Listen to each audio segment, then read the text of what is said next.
Graça e paz, meu irmão, gratidão damos a Deus pela oportunidade de, nesse novo dia, meditarmos na palavra do Senhor, para que os nossos corações possam estar centrados, buscando o nosso Deus e Pai, e as nossas vidas sejam reflexo e testemunho do que era uma caminhada real, sincera, em Cristo.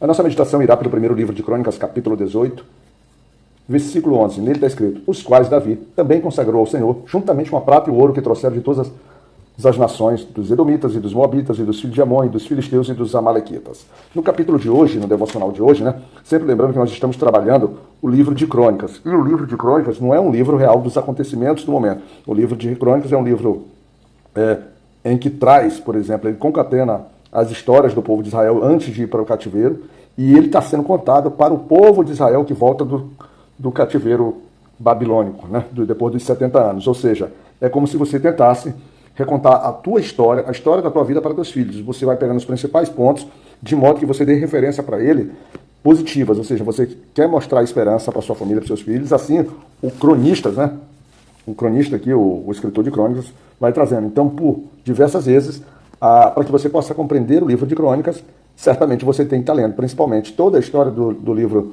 do povo judeu, em especial lá da saída do Egito, até antes do cativeiro, em especial os livros de Samuel e de Reis, em especial, mas também passa pelos demais livros. Então, não tem como a gente compreender o livro de Crônicas sem viver os demais livros, porque eles vão vamos dizer assim, se entrelaçando. As histórias contadas em um, ou os pequenos tópicos contados em Crônicas, às vezes ela está completamente dissecada, está pormenorizada nos livros já citados, tá bom? Então é importante essa compreensão. E aqui nesse capítulo ele começa dizendo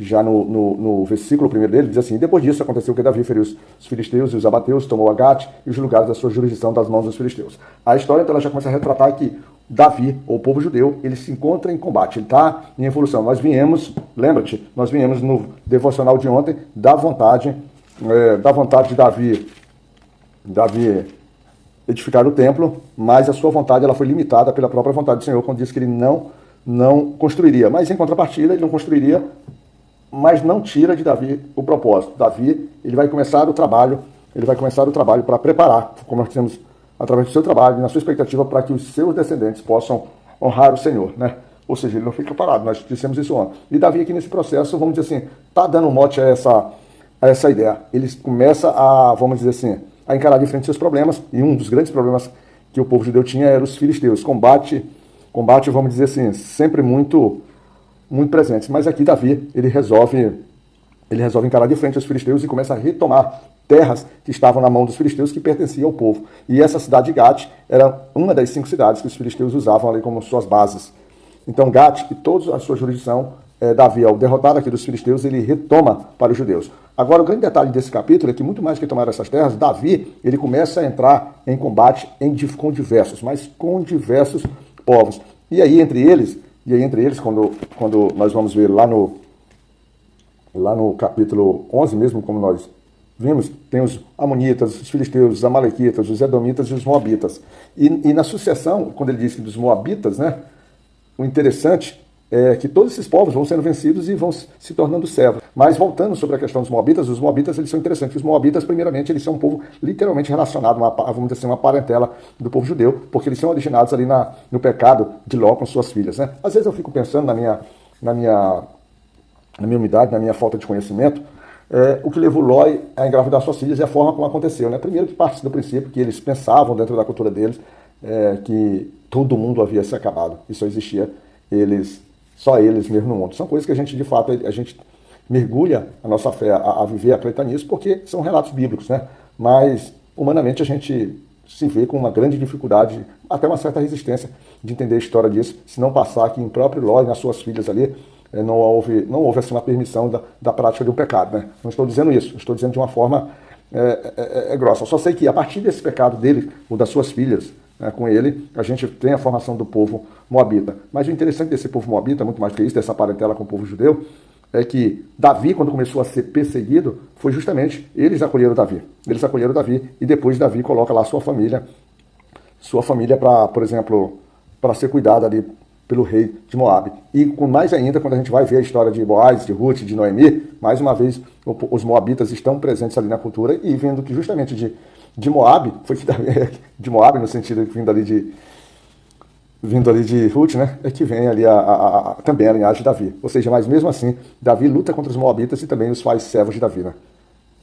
Certamente houve alguma, vamos dizer assim, separação ali nesse processo que levou os dois povos à guerra. Então vai trazendo aqui várias guerras e várias, por exemplo, assim, a mão de Deus fortalecendo Davi, fazendo com que ele avance, conquistando territórios e conquistando muito ouro, prata e bronze. E é justamente grande parte desse ouro, prata e bronze ele vai utilizar para quê? Para honrar o Senhor, para honrar aquilo que ele havia no coração dele, e vai ser utilizado por Salomão para a construção do templo. Ou seja, Davi, e o interessante é que Davi vai vencendo essas guerras, né? Vai vencendo essas guerras, e apesar de estar em guerra com praticamente várias das suas regiões, mas ele ainda consegue, ainda assim, estabelecer, ou vamos dizer assim, juntar aliados, porque o rei, né? O rei de Amate, chamado Tou, em algumas versões Toi, ele, talvez em gratidão a Davi, porque numa dessas lutas, numa desses combates, né, numa desses combates, Davi enfrentando um adversário chamado o rei Hadadezer, né? Hadadezer, ele, vamos dizer o seguinte, Davi, ele recebe desse rei Tou a amizade. Por quê? Porque esse rei Hadadezer era o inimigo ferrenho desse rei de Amate, e levando esses dois povos sempre a estarem em combate. Então, quando a ação do Senhor vai também sobre Hadadezer, acaba trazendo paz para eles, e eles como forma de gratidão, né? E ele como forma de percepção, e se alinhando ali, e fazendo ali uma aliança praticamente com Davi, ele retribui mandando seu filho, né, Adorão, para que leve presentes, e entre ele bastante ouro, né? Bastante ouro, bastante prata e bastante cobre. E aí a gente, vamos dizer assim, esses despojos de guerra, tudo isso que Davi vai acumulando, é o que entra no início do nosso devocional, quando ele diz que ele coloca isso para consagrar o Senhor, né? Tudo isso ele coloca para consagrar o Senhor, tá certo? Então aquilo que ele vai conquistando, as suas posses, ele não utiliza simplesmente para seu bel prazer, para seu bel prazer do povo. Ele faz com que os seus bens, aquilo que ele vai se juntando, que ele sabe que vem do Senhor, é usado. E outra característica também que a gente vê aqui é que Davi, ele vai evoluindo, né? Ele vai evoluindo, mas por quê? Porque ele vai estruturando o seu reinado, ele vai prosperando, porque por meio do Senhor, por meio da sabedoria que ele vai recebendo também do próprio Deus, ele estabelece, porque ele vai pegando vários homens e vai, vamos dizer assim, colocando seu governo e auxiliando, como é o caso de Joabe, né?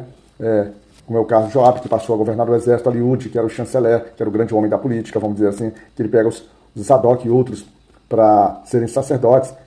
Ele pega também Benaia e, inclusive, seus próprios filhos, colocando em posições, segundo algumas versões, em posições, os filhos dele, em posições superiores, né? Em posições, nas melhores posições ali do seu governo. Quando eu olhei isso aqui, não que os filhos de Davi, todos eles, fossem efetivamente os melhores para o cargo, mas talvez fosse uma forma de Davi trabalhar cada filho, buscando em cada filho, para que eles pudessem, além dele ter, vamos dizer assim, um controle, um acompanhamento sobre os filhos, para que eles pudessem envolver tanto os filhos no seu governo, quanto na proximidade da obra do Senhor, tá bom? Então, é assim que vai se fazendo, o Senhor vai trabalhando nas nossas vidas, e a gente tem que ir percebendo. Um mundo de batalha, a gente tem que lembrar que Davi é homem de guerra, e aí ele vai cumprindo seu papel e seu propósito diante de Deus. Graça e paz, meu irmão, que Deus te abençoe e que ele possa te cuidar nesse domingo maravilhoso.